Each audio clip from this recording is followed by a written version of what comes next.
Hey guys, airbrushing can be an expensive hobby. I use it for a living. I buy a lot of paint, believe me, I know. So are there some ways that we can save a little bit of money? Everybody's always trying to figure out how to do something a little bit cheaper, save a little bit of money. So today what we're going to talk about homemade reducers. And can we save some money with homemade reducers? Chances are really high, if you're in here watching this video, you have probably not spent nearly as much time researching and thinking about this topic of homemade reducers as I have. Dude, I know how to save money, man. I have been all over the interwebs looking at this stuff. That's my brother Bob over there. Sometimes Bob has some good ideas. Sometimes not so much. Yeah, why don't you show me what you got going on, Bob? Yeah, man. Probably all you're going to need some stuff from your cleaning closet. I bet you got everything you need in there. Come on, let's go over and look at that. All right, what have we got in here? This looks good. And this. Oh, man, it's pulling paint up again. Dang it. This paint sucks. And so the story goes, people will try different concoctions, and they'll start having trouble with the paint. I start blaming the paint manufacturers, and this happens all the time. Question is, do you know what's in the homemade reducers that you're using? And we could talk a little bit about chemistry as we go on, and we're going to do some breakdown of some costs here and tell you what really should be going into homemade reducer. All right, take a look at that. I boiled it out. I'm going to show you a time lapse real quick. I boiled that Windex down to get all the moisture out of there and see what kind of residue it left behind. When you're mixing up stuff like that, that is left. It literally becomes part of your paint. Hey man, I thought we was doing a video about my homebrew reducer. Well, you know, you could always get your own YouTube channel, or better yet, with a face like yours, I bet you should probably stick to podcasting. Full disclaimer, I am not a chemist. As a matter of fact, this is what people like Bob think they are when they are mixing up their homemade reducer. And this is what chemists see when they see people like Bob mixing up homemade reducer. So, I'm not a chemist, but neither is anybody else I have ever seen making a video about homemade reducer. So what do you really need if you're going to make up some homemade reducer? Well, one, you're going to need to have purified water because you're not going to be able to take water out of tap. The impurities are going to be too much of a problem. Two, you're going to need some kind of cutting agent. Usually that's going to be something like ethyl alcohol.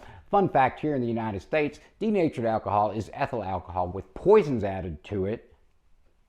Think about that. Poison added to it so that you will not be drinking the ethyl alcohol instead of paying for the tax that we have on drinkable alcohol.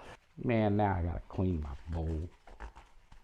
Two, you're gonna need a surfactant. A surfactant can come in the forms of a couple different things. One of the surfactants which you can use, you can mix up a tiny little bit of glycerin and a whole lot of water, and that will make a surfactant that will help against tip dry. Propylene glycol is another surfactant, and it will work very, very well. You're going to need something else because as you start mixing up this stuff, the pH is going to get out of balance. You're going to have too much acidity in your mixture, and which can cause the paints to shock. So if you can get all of those particular chemicals together and you can manage to figure it out and test the pH level and get all of that in balance and get all of that stuff together in pure form, you can probably make yourself up a batch of multiple gallons of homemade reducer. Buy it by the quart, guys. That is how you save money on reducer with your paint. Straight up. This is the 4011, this is 4012. I paid less than $30 for 32 ounces. And we're going to run some math real quick. So if you're feeling like I clickbaited you a little bit, well, maybe I did in this particular instance. And guess what? I am not sorry. I want you to share this video with everybody. Everybody that you know. I want you to share it with your friends. I want you to share it with your family. I want you to share it with your Meemaw so that when Johnny goes trying to rate her cabinets for the homemade cleaners to make reducers, she could smack the ever-loving crap out of them. Okay, so I might get some mean comments down below, but that's all right. But let's go into and do a little bit of math now, all right? All right, guys, so let's do some math.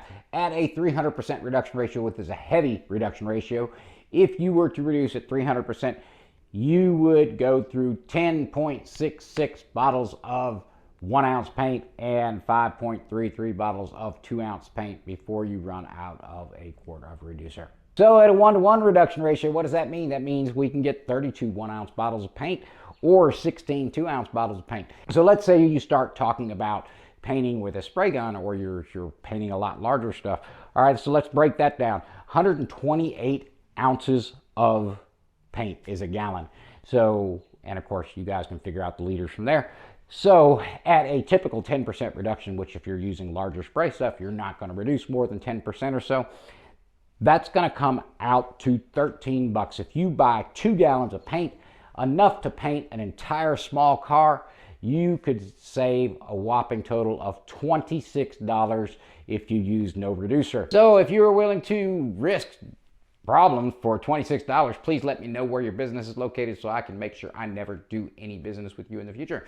And I really don't mean to be so mean about it, but what you are saying is your work sucks so bad that you are not willing to spend a little bit of extra money on it. Now, for you guys that are starting out and practicing, I really don't care if you want to paint on some paper and you're practicing, you're going through a lot of paint, you want to throw some Windex in there and do that. Hey, if that's what you want to do, just remember that that is going to release toxins in the air, and make sure that you got a really good respirator on. You should be wearing one anyway, but especially if you're spraying a bunch of toxic chemicals, you do not know what's in there. Your homemade reducer would not save you 26 bucks because you would have a cost involved in that homemade reducer. All right, every paint manufacturer has their own concoctions for reducers and for flow improvers and things like that. Golden's one of the major companies out there. Got great customer service. You email them, they will give you answers if you're having problems. Createx will answer your questions if you are having problems. And ETAC mixes mostly with water, I believe, in most of their things. They have a couple of other flow agents. So all of the major manufacturers have something. Hopefully I didn't make you guys too mad. If I did, I guess I'm really not too sorry. But you know, this is something I feel very strongly about. So hopefully you got something out of this video. And if you like what you're seeing, hit the subscribe button. I'm Bill Kennedy with The Airspace. Bye.